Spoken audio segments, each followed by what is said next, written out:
Thank you, Mr. Chairman. On July 25th, 2023, Chairman Comer and I sent the Department of Justice a letter requesting information related to victims of Hunter Biden, specifically women he sexually exploited and then claimed as deductions on his taxes through his law firm.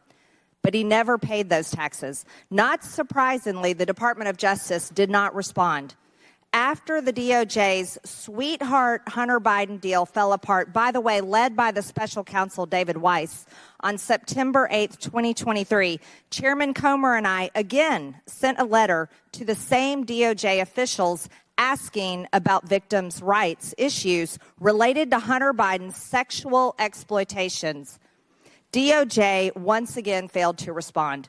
Well, yesterday I found out why they don't want to talk with us. In a new email just released, by the way, from October 2020, could you please display the email? The Delaware U.S. Attorney's Office, DOJ, Tax, FBI, and IRS described evidence they have related to Mann Act violations. By the way, the subject of the email says Mann Act. First, the title, Mann Act. Then it's clear there are charges on the table while the Department of Justice is in hiding from meeting with me. The Department of Justice and IRS email and David Weiss's Delaware U.S. Attorney's Office, the email states there are communications with trafficker number 1 and trafficker number 2, and that Hunter Biden had escorts who traveled across state lines. These women are victims, and the Department of Justice is refusing to protect their rights.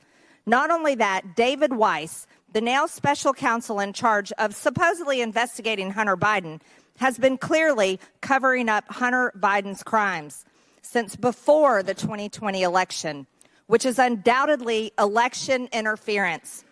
David Weiss is complicit and must be removed from the special counsel. We also have more information we subpoenaed. Let me give you an even better example based on an interview with one of Hunter Biden's victims with law enforcement. It says here that the victim, Hunter Biden's victim, stated that Biden told her that his father was the vice president and asked to Google search his name.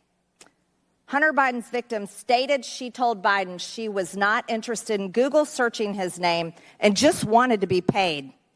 Hunter Biden's victim stated that Biden then showed her a picture of his father with President Barack Obama. Don't forget his father was vice president then.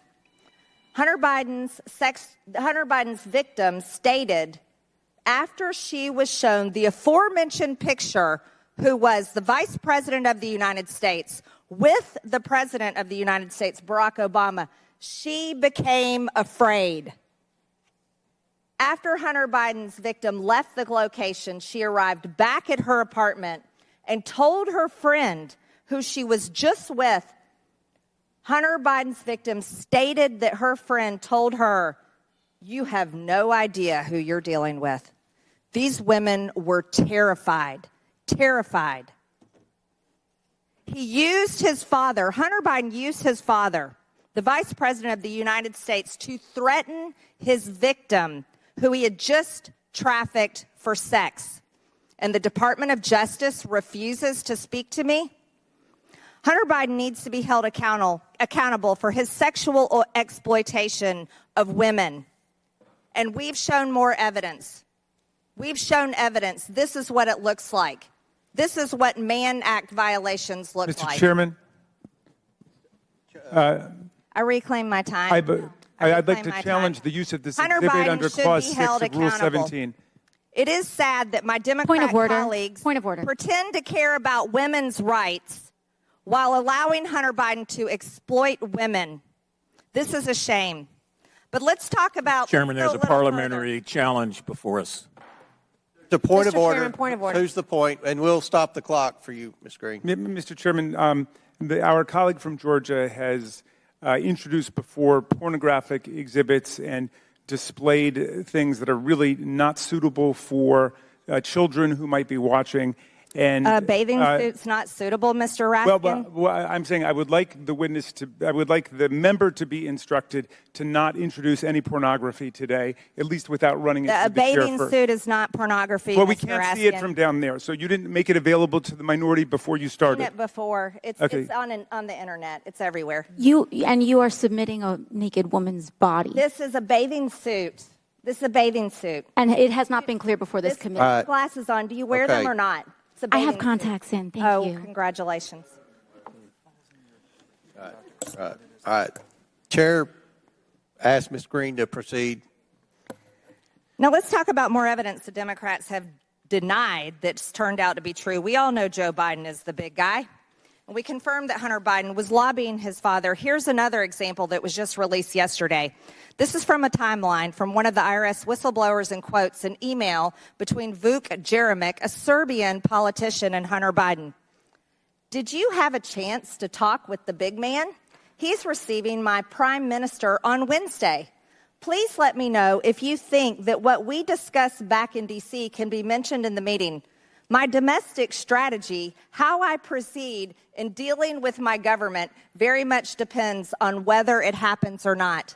This is a conversation between Hunter Biden and Vuk Jeremic. This is called influence peddling. This is how Hunter Biden was selling his father's political power and influence. And this is a perfect example. This is evidence right here. I'd like to remind everyone that this is the beginning of the impeachment inquiry, where we're casting a wide net and finding every single person, whether it's last administration, the administration before that, and whether it's the current administration, that has covered up the crimes of the Biden family. And we will continue pulling more We're evidence 54 seconds forward. over, Mr. Chairman.